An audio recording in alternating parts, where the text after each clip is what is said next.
So welcome to anyone who's watching this interview. Thank you very much for joining us. And if you've watched any of our previous interviews, then you'll know that this is part of a series, Unlocking the Lockdown, organised by LSC Education. LSC supports schools and school leaders across the world with recruitment, leadership coaching, development, so that we can make sure that you're in the right place in order to support your students. Now, today, I'm talking with Sarah Howling, and Sarah is one of our great coaches.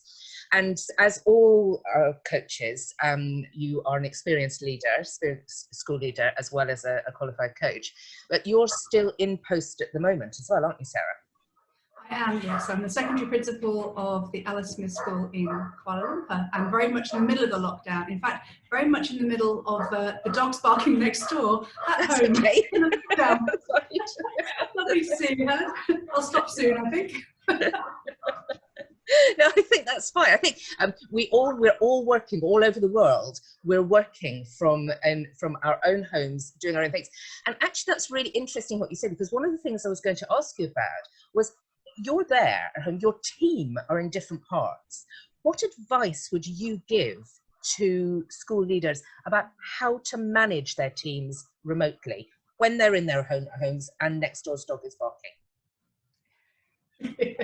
Absolutely, it's a great question, and I think from experience at the moment, I've worked through probably what I would say 5 guideposts which are guiding me. So I can share those with you if that would be helpful. Yes, definitely. I think underlying all of those, Helen, is something that the NHS posted not so long ago, which is that we are not working from home. We are at home in a crisis trying to work, and that, I think, underpins everything that I'm trying to do and everything that we're trying to do as a team, and that is to keep that in mind and then to lead with empathy and to lead with compassion, because these are not normal times in any way, shape or form, and our expectations, I think, need to remain high but can also be flexible. And I think as part of that, you know, we're all going through a lockdown, wherever we might be in the world in some way, shape or form, but I think that's probably where it ends. So we're teaching, yes, we're leading, yes, but everybody's experience is so very different in their own homes. So if you are a teacher, for example, and you are at home with your husband, who is also a teacher, and you have 3 children, and you are homeschooling your children, you are childminding at the same time, you are trying to teach at the same time. And by the way, we've got a few of those teaching couples in our school, and I take my hat off, really, I am in absolute awe. And what they need is very different at the moment in terms of support and compassion, empathy and understanding to a teacher who is on their own, thousands of miles away from home on the 5th floor of an apartment block without human connection, without human contact at all. And I think it's being mindful of that and supporting them and supporting everybody and personalising the approach, particularly in an international context, because we are very much more a family than perhaps in a national context. So I think that would be number 1, which is to lead with empathy and to lead with compassion, so you're able to understand, to personalise experience. And I think probably they're all going to be quite interrelated, actually. And the second one is about being flexible and trusting your team. You know, the work is being done. It's being done very differently depending on circumstances, but the work is being done. And how can I, as a leader, how can other leaders, how can my team, middle leaders and senior leaders, just let that belief shine through to our teachers and to our teaching assistants and also to our non-teaching staff that, you know, we believe in you. We know that you are doing the very best that you can. You're doing an amazing job. Thank you, thank you, thank you. So trusting them to do that, you know, no one's getting up in the morning and thinking, oh, crikey, I'm going to slack off today, you know, teach a really bad lesson. No one's going to do that. So I think we just need to be really mindful of that. It looks very different, but everybody is trying their very best in what is a difficult situation. So trusting teachers, and trusting your team to trust the teachers as well. Yeah, absolutely. Yeah. And not only doing that, but letting that shine through in everything that we say and everything that we do. So we can model that in our words, we can model that in our actions. And I think that's a really powerful message, particularly considering some of the things that we're seeing on the news at the moment with tweets like, you know, we're going to look at schools in the UK, recommending to Anna Adonis, I think it was, that was saying that, you know, I'm going to have a conversation with Ofsted. I mean, really? We Yes. don't need that at the moment. We need our teachers to feel that we've got their backs, that we support them, that we know it's hard, and that they're doing an incredible job. So there's quite a discipline around that, isn't there, for leaders to even when they're feeling maybe the uncertainty, or they're feeling this overwhelm themselves. I mean, how do you help themselves in that respect to continue to show that trust? Through coaching. So we model the conversations. So I will have conversations with each of my senior leaders. They will model the same conversations through coaching with their middle leaders.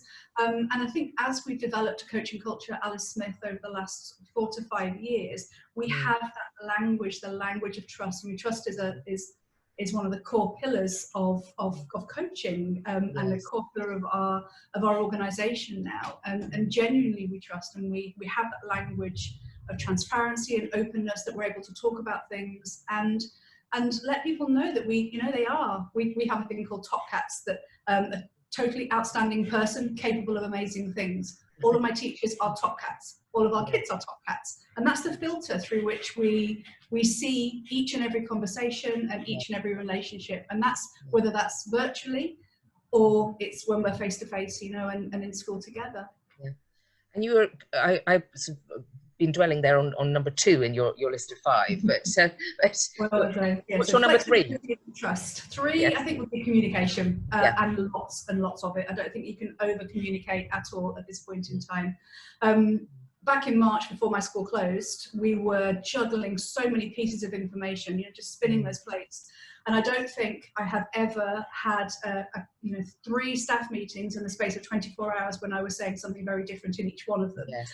And being able to manage all of that. And I think one of the key things here is that at times when there is so much uncertainty, this causes such anxiety for people.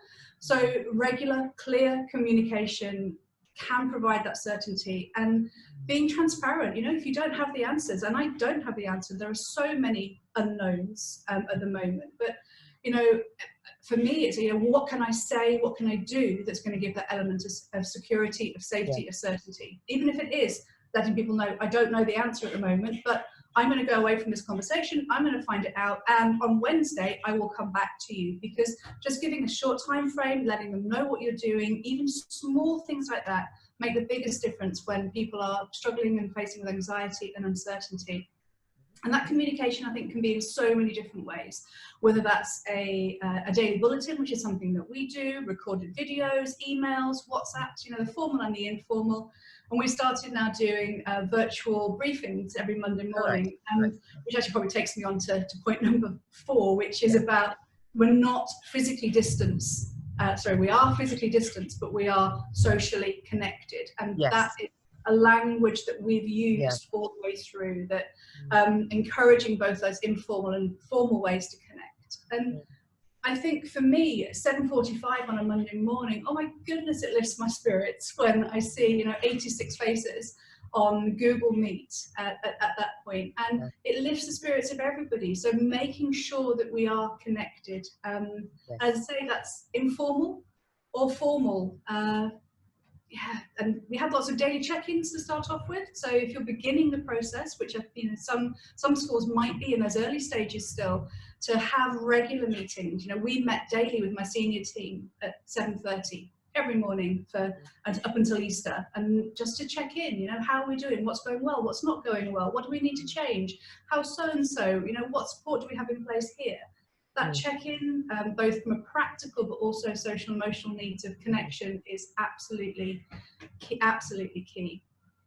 And part of that, I think, as well, is whatever you call it, sanity calls, fireside chats, virtual happy hours, whatever name schools are giving. It's just so lovely to see what we're doing in our school, but also what other leaders and schools are doing around the globe to bring their teams together, and that it's that connection that is just so important. And your final point, your final piece of advice? Building positive emotions, I think, and it's just keeping, and I'm not talking about rah positivity at all, at all cost at all. We're not Pollyanna thinking. It's recognizing and accepting that the situation that we're in is pretty crappy, actually. It's really hard, but how can we draw on, how can we highlight, the superpowers from psychology of gratitude, for example? How can we do that virtually? We've got a virtual gratitude wall, which is just working absolutely brilliantly. So just trying to reach out and support, and then connect, let people know that you're available, that I'm available, and asking people, how do you want to be contacted? How do you want to contact me?